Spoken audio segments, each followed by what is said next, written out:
గత ప్రభుత్వం ఏ స్థాయికి అధ్యక్ష వీళ్ళేదో చాలా గొప్పగా చెప్పారు అధ్యక్ష. చిన్న పిల్లలకు సంబంధించి పౌష్టికాహారాన్ని అందించే దానికోసం పెట్టి చిక్కి కోడిగుడ్లు పెడితే అధ్యక్ష 3 సంవత్సరాల పాటు వాటికి బిల్లులు చెల్లించకుండా పేమెంట్ పెండింగ్ పెట్టారు అధ్యక్ష. మేము వచ్చిన తర్వాత రిలీజ్ చేశాం అధ్యక్ష. మా నారా లోకేష్ గారు ఇన్సిస్ట్ చేశారు అధ్యక్ష. మేము ఇంకా ఏం జరుగుతోంది అని తెలుసుకునే ప్రయత్నం చేస్తూ ఉండగానే అన్నా లేదు ఇది చాలా దారుణమైన విషయం, మీరు రిలీజ్ చేయండి తర్వాత మీరు డిస్కషన్ చేసుకుందరు అంటే మేము రిలీజ్ చేశాం అధ్యక్ష.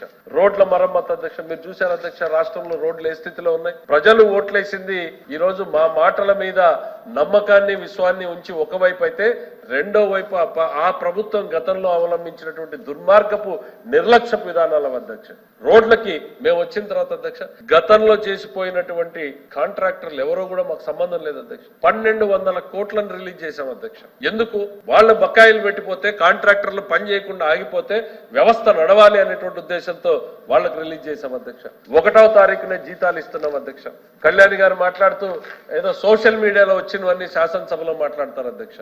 ఖచ్చితంగా ప్రతి నెల 1వ తారీఖున పేమెంట్ స్టార్ట్ చేస్తాం. 1, 2 స్పిల్ ఓవర్ కావచ్చు అధ్యక్ష 2వ తారీఖుకి. దాన్ని కూడా వీళ్ళు వెటకారం చేసేటువంటి ప్రయత్నం వస్తుందంటే మీకు మనస్సాక్షి ఎట్లా వచ్చిందంట. 10వ తారీఖు, 15వ తారీఖు, 18వ తారీఖు కూడా జీతాలు వేసినటువంటి పరిస్థితి గత ప్రభుత్వంలో ఉంది అధ్యక్ష.